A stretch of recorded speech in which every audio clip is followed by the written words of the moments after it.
Bismillahirrahmanirrahim. Assalamualaikum warahmatullahi wabarakatuh.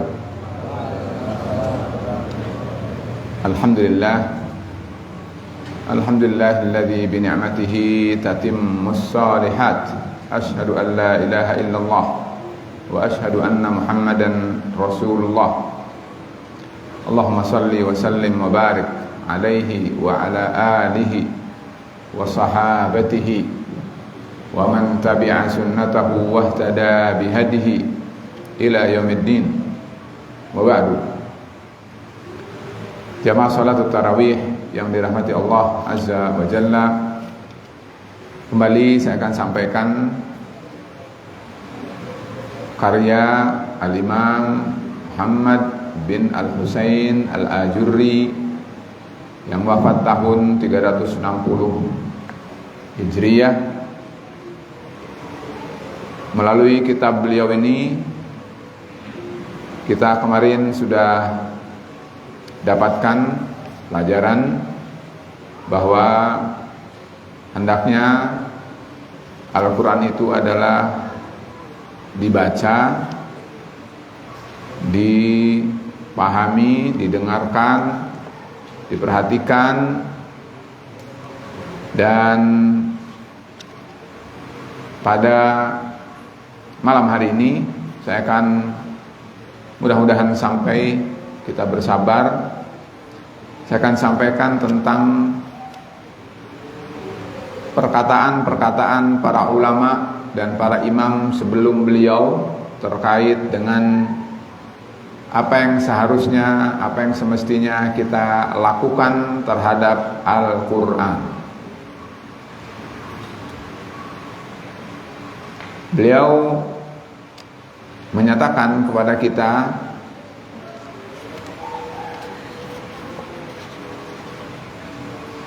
di antaranya begini. Kata beliau,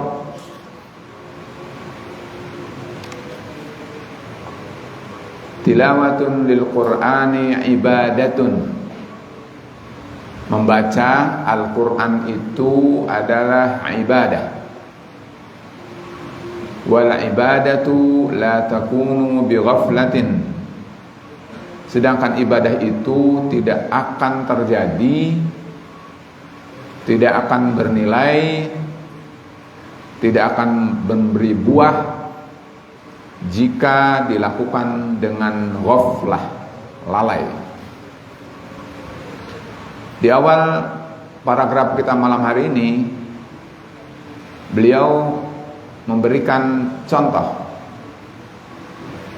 Kata beliau, wa qad qala Allah azza wa jalla fi surati Qaf wal Qur'anil Majid. Di dalam surat Qaf kata beliau, ma dallana ala azimi ma khalaqa minas samawati wal ardi wa ma bainahuma min ajaibi hikmatihi fi khalqihi.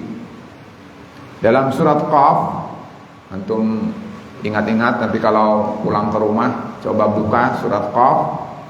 Dalam surat Qaf itu kandungannya adalah Allah memberikan pembuktian bahwa Allah lah yang mencipta langit dan bumi dan apa saja yang berada antara keduanya, termasuk berbagai keajaiban yang ada di dalamnya. Tsumma dzakara al-mauta wa 'azima sya'nihi.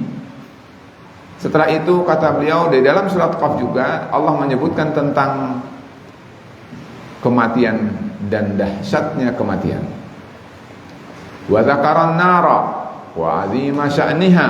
Di dalam surat Qaf juga Allah sebutkan tentang neraka dan dahsyatnya azab di dalamnya. Tsumma dzakaral jannata wa ma a'adda fiha li awliyaihi. Lalu Allah pun sebutkan tentang apa yang Allah janjikan berupa surga yang Allah peruntukkan bagi mereka para walinya, para pencintanya, para penolongnya. Faqala azza wa jalla, kata beliau, Allah berfirman, lahum ma yasha'una fiha wa ladaina mazid, ila akhiril ayah. Bagi mereka ahlul jannah yang akan menghuni surga itu apa yang mereka mau. Wahai penghuni surga, apa yang kamu mau? Bahkan kata Allah, waladaina mazid, kami akan beri kalian tambah. Subhanallah. Lalu kemudian kata beliau, summa qala ba'da dzalika kullihi, setelah semua itu disebut, Allah berfirman, inna fi dzalika ladzikra liman kana lahu qalbun aw alqas sam'a wa huwa syahid. Sesungguhnya dalam semua itu adalah merupakan peringatan bagi mereka yang punya hati dan betul-betul telinganya dipergunakan untuk mendengar dan mempersaksikan. Kata beliau setelah memberikan kepada kita rangsangan tentang pentingnya tadabbur, kata beliau, fa akhbara jalla dzikruhu annal mustami'a bi udhunayhi yanbaghi ay yakuna syahidan biqalbihi ma yatlu wa ma yasma'. Maka mestinya orang yang mendengar Al-Quran dengan kedua telinganya itu seharusnya menjadi saksi melalui hatinya atas apa yang dibacanya dan apa yang didengarnya. Liyantafi'a bitilawatihi lilqur'ani wa bilistima'i mimman yatluhu. Lalu kemudian dia dapat mengambil manfaat atas apa yang dibacanya terhadap Al-Quran itu atau dari orang yang membacanya. Lalu berikutnya kata beliau, summa innallaha hassa khalqahu ala an yatadabbarul Qur'an. Allah kemudian mendorong agar makhluknya mukmin muslim melakukan tadabbur terhadap Al-Quran.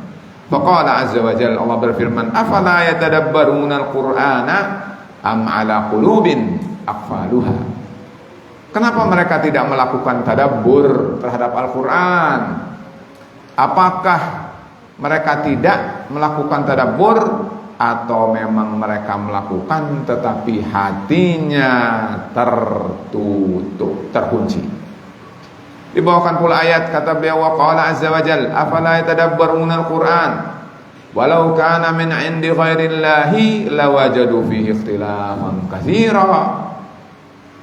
Apakah mereka tidak melakukan tadabbur, perenungan, penghayatan terhadap Al-Quran? Kalau saja mereka lakukan, maka niscaya mereka akan menemukan bahwa kalau saja Al-Quran ini bukan dari Allah, niscaya mereka akan menemukan perselisihan yang banyak. Artinya, karena Al-Quran berasal dari Allah, bisa dipastikan di dalam Al-Quran tidak akan ada perselisihan, apalagi pertentangan. Bahkan kemarin kita sudah dengar, Al-Quran itu adalah mutasyabih, mathani. Lalu kata beliau, qala Muhammad ibn al-Husain, ala tarawna rahimakumullah, wahai kaum muslimin, tidakkah antum melihat ila maulakum al-karimi kaifa yahussu khalqahu ala an yatadabbaru kalamahu? Tidakkah antum perhatikan bahwa betapa Allah menganjurkan kita semua untuk melakukan tadabbur terhadap firman-firman-Nya? Wa man tadabbara kalamahu, kata beliau, siapa saja di antara kita yang melakukan tadabbur terhadap firman-firman Allah, maka akan didapat sebagai berikut. Satu, kata beliau, arafar rabba. Orang yang melakukan tadabbur terhadap Al-Quran, maka dia akan tahu siapa Allah.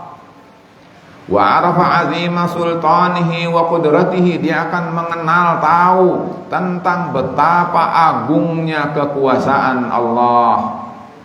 Wa arafa azima tafaddulihi 'alal mu'minin, dia akan tahu betapa Allah sedemikian rupa anugerahnya yang sangat banyak bagi mereka orang-orang yang beriman.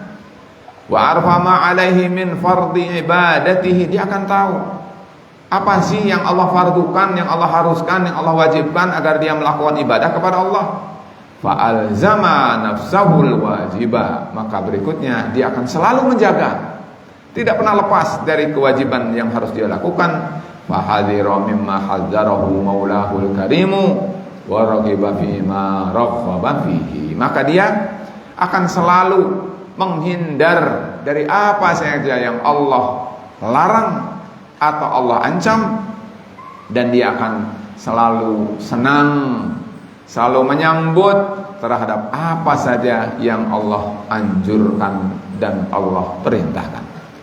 Kata beliau, man kanat hadhihi sifatahu inda tilawatihi lil Qur'ani wa inda istima'ihi min ghairihi kana al-Qur'anu lahu shiba. Kata beliau, barang siapa yang ketika dia membaca, ketika dia mendengar terhadap Al-Quran, ketika dia lakukan tadabbur, maka sesungguhnya Al-Quran akan menjadi obat. Lalu dampaknya adalah fastaghna bila malin. Subhanallah. Orang yang membaca, menelaah, menghayati, merenungkan, mengambil makna dan nilai yang luhur dan agung dari Al-Quran, kata beliau, dia akan merasa cukup walaupun dia tidak punya harta.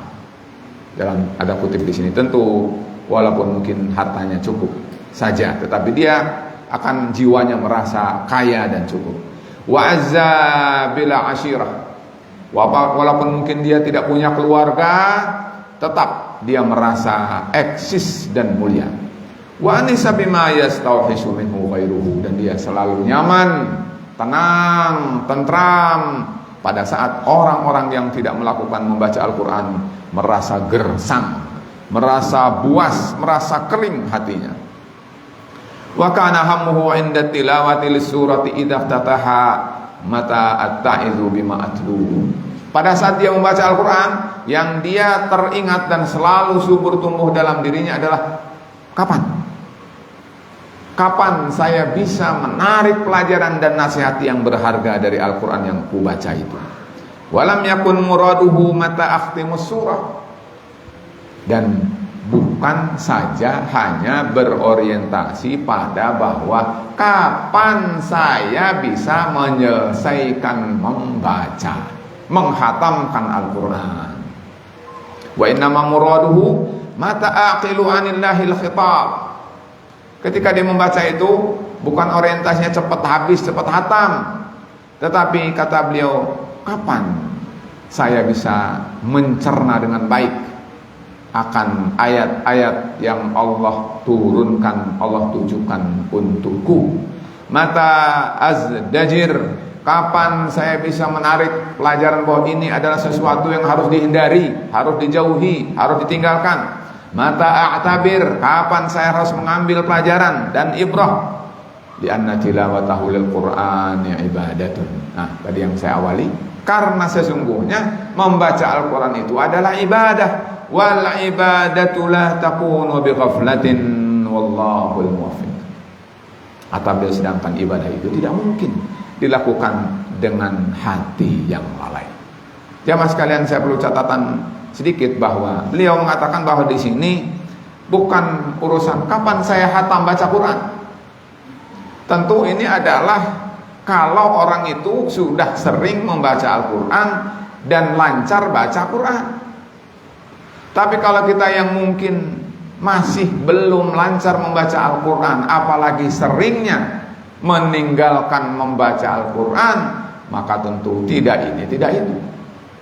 Jadi saya mengingatkan, menyegarkan ingatan kita kembali, ikhwan, bagi yang belum lancar membaca Al-Quran, kewajiban dia adalah memperlancar membaca Al-Quran. Bagi yang sudah lancar, jangan tinggalkan membaca Al-Quran. Dan kalau kita sudah rajin membaca Al-Quran, tingkatkan dengan T yang lain, yaitu tadabbur. Karena itu saya sering katakan bahwa membaca Al-Quran itu adalah kita harus mempunyai minimal 3 mushaf. 3 mushaf. Kalau zaman sekarang zaman digital, bisa jadi cukup satu mushaf, yaitu handphone saja. Tapi handphone yang satu itu hendaknya difungsikan menjadi 3. Satu, mushaf Arabi. Artinya adalah mushaf yang seluruhnya tidak ada Latinnya, semuanya adalah Arab. Ya, mushaf yang mu'tabar, misalnya mushaf Madinah atau yang lainnya, dan dia adalah sudah standar. Satu. Jadi di situ kapan dia berawal, kapan dia berakhir, ditandai terus tahap demi tahap sampai dengan dia khatam. Kedua, mushaf mutarjam. Mushaf yang diterjemahkan, mushaf yang terjemahannya. Punya mushaf di dalam rumah itu ada terjemahannya. Lalu bisa dia berikan catatan, ini tentang ini tentang ini. Mungkin dia ada kesan tertentu dari Al-Quran, dari mushaf yang dia baca itu, satu tema, sehingga dia dapatkan intisari daripada yang dia baca, lalu faham apa yang dimaksud dari Allah untuk dirinya. Dan yang ketiga adalah mushaf jaib. Mushaf jaib itu adalah fungsional, artinya adalah kemana saja kita pergi selalu mushaf di dalam saku kita. Lalu di saat bengong, di saat tunggu, di saat kosong, longgar, jangan pernah lepas. Lalu dia ambil dari sakunya, lalu dia baca dan baca. Daripada dia gunakan terhadap sesuatu yang membuat dia lalai, atau justru mengajak merangsang untuk berbuat maksiat dan melalaikan. Jamaah sekalian, kalau 3 mushaf itu adalah masih tidak atau belum digital, maka mestinya 3 kita punya mushaf. Mushaf berbahasa Arab, mushaf berterjemahan, dan mushaf yang saku yang kecil atau sesuai dengan ukuran mata kita. Nah, tapi kalau semuanya sudah ada dalam digital, dalam handphone, ya tinggal kita buka yang mushaf, ada aplikasi khusus Al-Quran, yang terjemahan ada aplikasi terjemahan, dan seterusnya, sehingga apa? Semuanya sudah praktis ada dalam satu untuk 3 mushaf. Jamaah sekalian, adalah menjadi penting bagi kita untuk selalu diingat bahwa tadi beliau tekankan hendaknya kita baca dan tadabbur. Sepertinya saya tidak bisa untuk meneruskan ada pernyataan-pernyataan yang tadi adalah berasal dari para ulama dan para imam sebelumnya, mengingat waktu, tetapi insya Allah kita akan lanjutkan. Ada 6 beliau bawakan, 6 perkataan para ulama, dan penting untuk disimak sebagai peneguh, sebagai pengokoh, penguat terhadap apa yang beliau sampaikan tadi, bahwa Quran itu harus dibaca, Quran itu harus direnungkan, Quran itu harus dihayati, Quran itu harus ditadabburi. Insya Allah dengan seperti itu akan Al-Quran menjadi solusi. Kalimat syifa tadi itu obat bagi apa? Obat bagi pikiran kita jadi tenang, obat bagi jiwa kita menjadi lurus, obat bagi jiwa kita sehingga tidak stres, obat bagi permasalahan kita sehingga mendapatkan solusi. Semakin jauh manusia dari Al-Quran, semakin masalah bertumpuk, bertubi-tubi, tidak ada solusi. Semakin orang mendekat pada Al-Quran, membaca Al-Quran, mentadaburi Al-Quran, dan berusaha untuk bagaimana Al-Quran itu menjadi nilai yang membumi di atas permukaan bumi ini, seperti Rasul dikatakan oleh Aisyah, kata beliau, kana khuluquhu Al-Quran. Rasul itu perilakunya, akhlaknya adalah Al-Quran. Ini yang penting.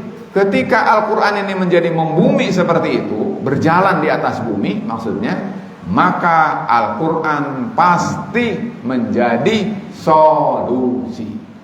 Tapi ketika manusia jauh dari baca Quran, tidak tadabbur Al-Quran, dan seterusnya, maka masalah akan semakin bertumpuk, syaitan akan tidak lepas darinya, dan akhirnya bukan solusi, tetapi na'udzubillah menjadi petaka.